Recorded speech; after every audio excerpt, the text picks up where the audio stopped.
Hey now, today we're going to take a look at Spellcaster from R&R Games. Now, R&R Games is known for making family weight games, very light card games, or a lot of light party games as well. And Spellcaster is no different. It's in that same vein as being fairly light and playable by a wide swath of gamers. But it does have a theme that I think is probably pretty unusual to R&R Games, and that is sort of fantasy, and you're playing Spellcasters. You're playing mages who are engaging each other in duels. You're doing this either one-on-one, two-on-one, or two-on-two. So you can play it as a team, one versus all, or just a 1v1 version of the game. You're trying to drain your opponent of energy, or you're trying to get as many sapphires as you can and win that way instead. So it's either essentially a victory point victory or totally defeating your opponent or opponents, as the case may be. Let's go ahead and take a brief look at how the game is played. Then we're going to come back. I'll let you know what I think.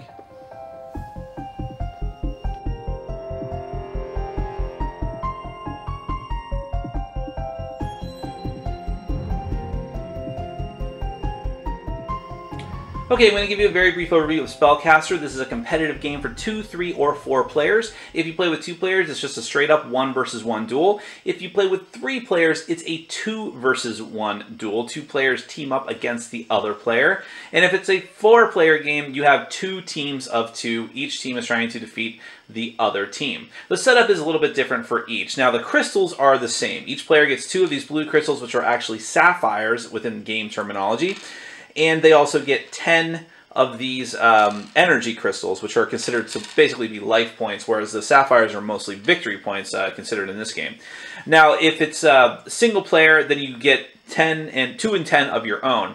If it's a team game, you actually share them. So in a 2 versus 1 game, one team gets 9 and 2 and 10, and the single player that they're fighting against gets 2 and 10 as well. In a team game, each team shares 2 and 10.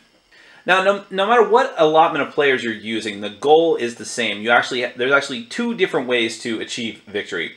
One is to get 15 sapphires. If you can accrue 15 of these sapphire crystals, you will immediately win the game. The other way is to knock out all of your opponent's energy. Remember that I said those are comparable to life points, so if you can drain all of your opponent's energy or the other team's energy, then they will immediately lose and you will win the game. The other thing that might happen is that the main deck of cards might run out. So if one of the players needs to draw a card and there are no cards left to draw, the game immediately ends, and whoever has the most sapphires, even if it's not 15, at that point is going to be the winner. The other thing that changes for setup is the number of cards that each player has. So in a 1 versus 1 duel, it's just 3 cards to each player. For a 3-player 2 versus 1 duel, the player who's by himself is going to get 6 cards, whereas both players that are on a team each get 3 cards.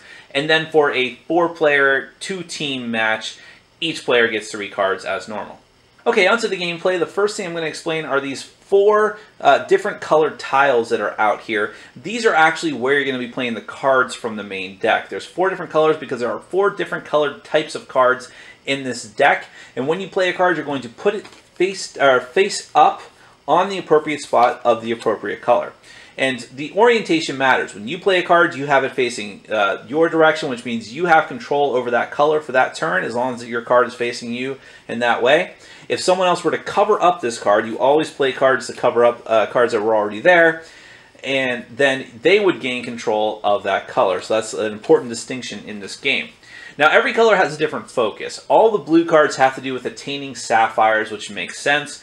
They mostly have to do with either stealing sapphires from your opponent or gaining sapphires on your own, sometimes sacrificing energy in order to get more sapphires. The green cards are support cards. They can modify other cards, let you play extra cards, let you draw extra cards, or just bend the rules of the game. The red card, as you might expect, are all about draining energy from your opponent and hitting them. They're things like lightning bolts and such that will actually hit your opponent and take away their energy crystals.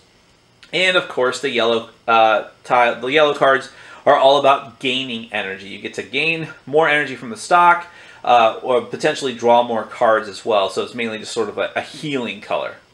So here, I'll actually go ahead and show you a few of these now just to give you a taste of what it's like.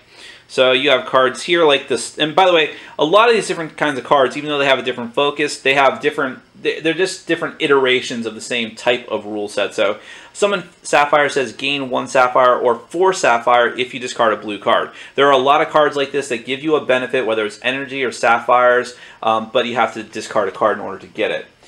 The Charm Hex here lets you get 2 Sapphires and a rival gains a Sapphire. Now, there's an important symbol down here, this gear symbol. This lets you, if this card is under your control on the appropriate board at the start of your turn, you get to use this action as a free action. I'll get back to that in a second. And Sapphire Storm here is very powerful. You get to lose up to 5 energy and you gain a Sapphire for each one. Remember, you only need 15 Sapphires in order to win the game. Here's some green cards. This is one of those cards that has the gear symbol. This lets you a free action at the start of your turn. You draw 2 cards unless rival discards 1 card. Also, some of these cards have an asterisk up in the top. This means that they function differently depending on the number of players in the game, depending on whether you're playing with teams or not. But it's not really that important for this overview, so I'm not going to really go into it. But the rules do change slightly for some of these cards in those types of games. Mirror here says you rotate 1 card to face you, so you gain control of it and you can use it. Shapeshifter says you use all other top cards that you control. Here are the red cards, which are attack cards that drain energy. The Demon Spawn says you get to drain 3 energy if you have fewer rivals than, or I'm sorry, fewer Sapphires than your rival.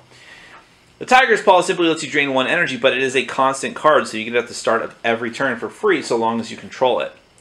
The Flame Beast lets you drain an energy or 4 energy if you discard a red card, so that's another iteration of that same card I showed you from the beginning. The Repel Curse, this is another constant card, gain 2 energy, but your rival gains a Sapphire. Restoration, you gain 3 energy if you have less energy than your rival. And the last one I'll show you here is gain an energy and draw a card with the Holy Water. Now that might not make a lot of sense quite yet, but let me walk you through the turn structure and you'll get a better idea of how this is going to go. So like I said already, the first thing that you do at the start of your turn is if you have any cards with the gear symbol underneath your control, you'll immediately do that ability for free. So this one is I gain 2 energy from the stock, but then my opponent gets to gain a Sapphire, which is not good, actually. Then you get to draw a card. So remember, you either start with 3 or 6 cards, depending on the setup of the game. So you'll draw another card from the top of the stack. If you can't do that, the game ends immediately. Then you have 2 actions to take. Your 2 actions, you can double up on the same action if you want from the choices that are available to you, but you only have 2. One of them is just simply to draw another card. So in addition to the free one you get, you can use 1 or both your actions to draw more cards. One of them is to play a card from your hand. So playing a card from your hand is not the same as activating it. You are simply playing it right now and putting it down on one of the boards. And again, if it covers up a card that's already there, your opponent loses access to that other card and you have gained control of that color. The next type of action you can do is to actually activate the top card on any of the stacks. So now you can actually use them. And again, you can double up. If you don't want to play cards or draw cards with your actions, you can use the same card. You can use your actions to activate cards, but you can only activate the same card once per round, even if you have both actions available to you. So I can immediately, my opponent can immediately do this and drain, which is essentially damage, 1 of my energy. And then that's essentially it. You take your 2 actions, however you want to do it, and then it goes to your either the next, well, let me explain. If you are playing in a team game, either the 2 versus 1, or in a 2 versus 1 game, the 1 player gets to go, then one of the team members, then the 1 player gets to go, and then the other team member gets to go. In a team game, it's just 1 team member on 1 team, then another team member on another team, and then another team member on the first team, and then the other team member on the second team, and so on. So there's always, it balances out so that players have an equal amount of turns. In a 1 versus 2 game, the 1 player gets the same amount of turns as the team does. And that's really it. That's how you play Spellcaster. You're just going to continue to play cards, trying to gain control, trying to either drain all of your opponent's energy or get 15 Sapphires first. Now, let's get to my final thoughts.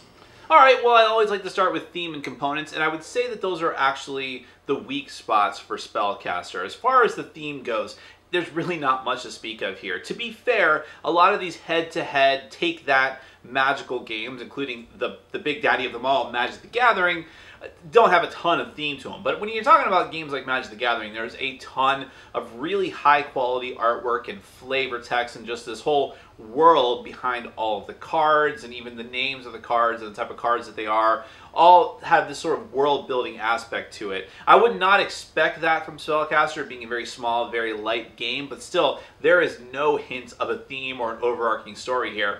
I think on the back of the box it says something like, you're going to Sapphire Island and competing against these other mages. Well, okay, it seems like they just took a look at the components they had and said, we'll call it Sapphire Island. So there's really nothing like that here. There's no flavor text on the cards. The artwork on the cards and on the box too is good. I mean, it's really, you know, good quality artwork, but it's also very plain and generic combined with the names of the cards as well. So it kind of leads, going back to, I guess, the Magic thing, it leads me to think of like early days of Magic the Gathering with that type of artwork where it was good. A lot of it was good quality, but it was also just very plain, generic fantasy artwork. So it's tough to get behind the theme of this game. Also, just as a little component aside, and I think I tried successfully or not to show this in the overview, but the cards that came with my set of Spellcasters seem to have some weird issue going on with the backs of the cards as far as like a printing defect with the glossy coating on the back. I don't know if every set has that or if some of them do, or maybe I just got a lemon, but just something to be aware of. I'm sure R&R Games would replace them if you really wanted to, but anyways, just something to note. But moving on, the actual gameplay is actually surprisingly fun. I don't want to be too hard on this game as far as theme and components because the gameplay is fun. I had a lot of fun with this game. It is a take that game. It is just, okay, I'm going to play this, drain some energy from you. Okay, I'm going to play this, so I'm going to steal your sapphires, or I'm going to just gain some sapphires. Very, very, very simple. I mean, I knew that going in. It's an R&R game. It's supposed to be family weight. It's very fast. It's very light. You play it the first time, you got it. You will be able to teach this game in your sleep. That's how light that it is, but that is not to its detriment. It actually is a very good aspect of this game. And there's some neat things going on here that sort of differentiate it from other games of this type. So, for example, it seems simple, but the whole concept of having the two paths to victory, either draining all of the energy from your opponent or getting to the, I think it's 15 sapphires. I'm blanking right now for a moment, but I'm pretty sure it's 15 sapphires, and getting to victory that way. It's a very, very small thing. Doesn't seem like it's too different. You either drain the other person or you gain more. But it really has a huge impact on gameplay because now you have a decision to make. How do you focus? Where do you put your most effort into? Do you double down and trying to get those blue cards out and getting as many sapphires as possible, hoping that the green card supports you in that aspect? Or do you just try to outlast your opponent and keep your energy up while at the same time trying to drain as much of his as possible? And that leads into the whole control aspect of this, where you control a card that's facing you and you can activate it on your turn. In fact, if you get the really good ones that activate automatically as a free action, essentially, that's even better. But if you're having too much luck with a card, you can expect your opponent to try and do something about it. Your opponent might sacrifice, you only get 2 actions per turn, but your opponent may be willing to sacrifice one of his precious actions just to cancel out, effectively, one of your cards by gaining control of it again with a different card slapped on top of it. Again, these are very simple mechanics, but they have a surprising amount of depth to them. It's like, what do you do with those actions? You're very limited in what you can do. That's why it's very critical to have control of those cards that give you the free actions every turn, but how long is your opponent going to let you get away with that? That's a really fun aspect to it. And also, so it's interesting too, I wasn't really expecting this, the game can be played as either 1v1, 2 versus 1, or 2 on 2. I think that they intended this game to strictly just be 1-on-1. I mean, it's Spellcaster, you're in a magical duel, it makes sense. To me, and I've played it with every player count now, that is the least, that's the worst way to play this game, I'll say. I don't want to make it sound like it's bad. It's still fun as a 2-player game, but it's just okay, I think. With 2 versus 1, it's surprisingly fun. I thought, oh, it's going to be kind of terrible for the person that's getting ganged up on, but it actually balances well. And it's nice, like, just being that. I like 1 versus all games. I suppose you have to like that type of game first to get enjoyment out of that play mode. But for me, it was a lot of fun just like trying to plot against these 2 people that are working together against me and coming out on top, which feels really good. And then team mode, I think, was even just a little bit better than that because you can't really have perfect information with your teammate. You can't show them your cards and like plan out a deep strategy. The game is really fast and going frenetically fast as you go, but just being able to collaborate and then having those moments where you're like, yeah, you did the right thing, or like, no, why are you doing that? Don't do that. This is not the plan. That is really cool. In a longer game, I think that it would be more troublesome. For instance, I've played like bigger, more grandiose games like BioShock Infinite, and I've heard tell that War of the Ring is like this too, where you have the capability to play with up to 4 players and it would therefore be a team game, but it's not the way to play. You should not do that in those games. I can certainly attest to that with BioShock, but for Spellcasters, because it's so quick and because this gameplay is so simple and turns are very fast back and forth between the different team members, it works really, really well. All in all, it's a fun game. It's certainly not that deep. I wish that there was a little more thematic. I wish that the components were a little bit better. Even the jewels are just pretty generic, and the artwork and such. But still, for what it is and for the price point, I think it's a winner. I think it's a lot of fun. I think again, it's a family weight game, so you're going to have a lot of luck with this with a lot of different groups of people, including people who are would not typically play a deep fantasy card game like Magic or like anything in that vein, or any like the LCGs that Fantasy Flight has. But for a quick filler game, competitive filler game, I think this one's going to be pretty good for you. And I like it quite a bit. Again, 2-player, okay. 3-player, good. 4-player, great. At least that's my opinion. That's Spellcaster from R&R Games.